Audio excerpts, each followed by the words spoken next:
Hello and welcome to WaCkY Outdoors. On today's episode, we're going to talk about a WaCkY rig. If you don't know what a WaCkY rig is, stay tuned because I'm going to cover the bases, or at least as many bases as I know about. So most people that have been fishing for at least a little bit have heard of a WaCkY rig, or at least have heard of the term Senko, which is a specific lure created by Yamamoto, and it is in the category of what is known as stick baits.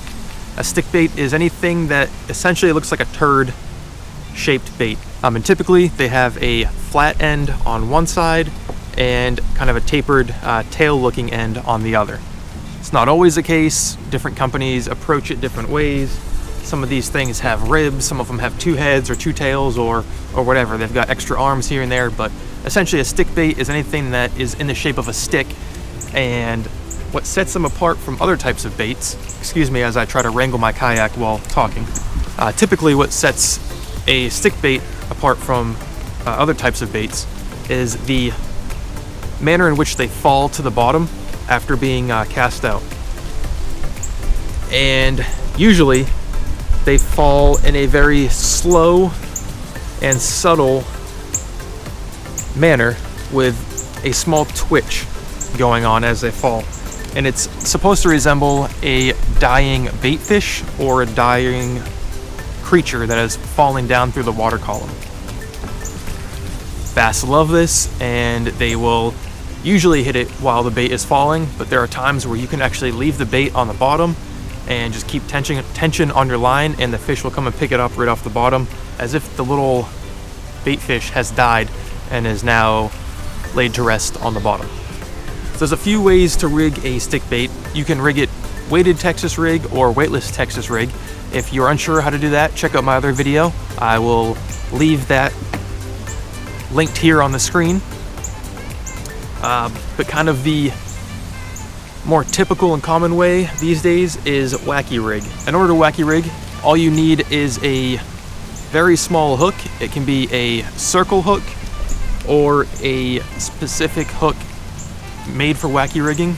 I know VMC makes them, I believe Yamagatsu makes them, and there's probably 100 other brands as well. This is a VMC hook, a VMC WaCkY rig hook. This one has a little weed guard on it. It's not completely weedless, but it does help a little bit.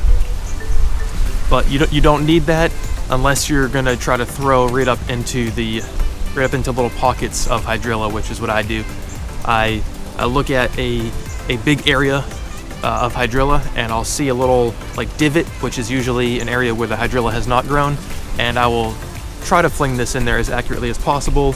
I've got the weed guard just in case there's a couple little extra strands here and there. It will help deflect those, but you still can't toss it into the thickest stuff and expect not to get hung up. This is a VMC brand WaCkY rig hook. It specifically says on the packaging WaCkY rig. You don't need to get this. I just find that it's just easier that way. I also like my WaCkY rigs with a little bit of a weight on it. This is I think 1/8 or even a like 1/16. You don't need heavy weight on it. It's really just to help with castability if you're fishing on days where it's windy, which I don't always have options on. I don't always get to choose when I go fishing. Some days it's windy, so I go with a small weight just to help with that. It also helps it sink down a little bit faster than it otherwise would. This is a Yum Dinger. They're a little bit cheaper than your Yamamoto Senkos, and in my opinion they last a little bit longer, but they don't have as great of action. It still catches fish. I've already caught fish off of this bait. So what I'm going to show you is what a WaCkY rig looks like in the water and why fish find it so irresistible.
far as rigging the bait, you can either get yourself a little O-ring, which is what this little piece of rubber is called, and an O-ring tool. I think I've actually got one right here. It's probably $7 or $8 for this. You can probably make this on your own as well if you're handy at all.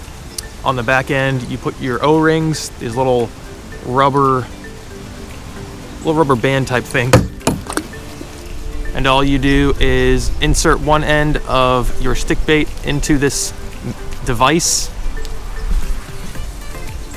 roll down the O-ring, and slide it onto the middle of the bait. It's that easy.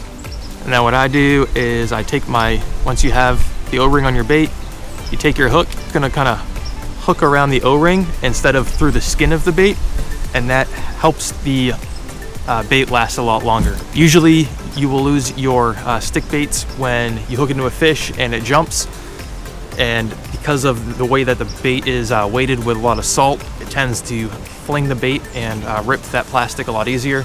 So if you get yourself some O-rings, you will extend the life of your stick baits. WaCkY rigging is great for largemouth, smallmouth, and really like any fish species out there you can catch on a WaCkY rig, because any sort of predator fish is going to be feeding on other bait fish, and that's what this resembles. You can go to a smaller size than your standard like 5 to 6 inch bait if you're going after smallmouth, and you may have more luck, but I've caught smallies on your standard size Senko. Typically I do throw it for largemouth. It's not my favorite way to fish, and I usually only pull it out when the bite is tough. It's kind of a boring way to fish in my opinion. Usually what I do is I cast it out. You're looking for like 1 foot of water all the way up to 10 feet of water. You don't want to go too deep with it, but like 1 to 10 feet is kind of where it shines. You want to cast it out, you want to let it sink to the bottom or the top of the weed bed, whatever you're fishing. I like to just let it sit there for a few seconds and then lift it up, let it fall back down, and if there's nothing there, reel it back in and cast just kind of a little ways away. And you're kind of just fan casting this in either areas that have a lot of weeds, or you're targeting structure like docks or fallen trees, rock piles, anything like that. It's a very slow and meticulous way to fish, and it's just, I'd rather like actively drag and hop a Texas rig or a jig, or throw a crankbait and actively retrieve it. But to me, WaCkY rigging is kind of boring, but it's one of the most productive ways, and it will catch fish when nothing else will. If you haven't tried it yet, get yourself hooked up with a WaCkY rig, take it out to your local pond or lake. It works anywhere, works in rivers, streams, ponds, lakes, probably even the ocean. Thank you for watching. Stay tuned for more fishing basics. We'll be covering additional rigs. If you haven't seen the other videos, please check those out as well. Hit that subscribe icon. It'll be right over there on the left side of the screen, or is that the right or left side of the screen, wherever the icon shows up. It looks like a little fish. Click on that, subscribe to the channel, and stay tuned for more content. If there are any other rigs that you want to see explained or just see underwater footage of, comment them below. Thank you for watching. I'm Kozak, and I'm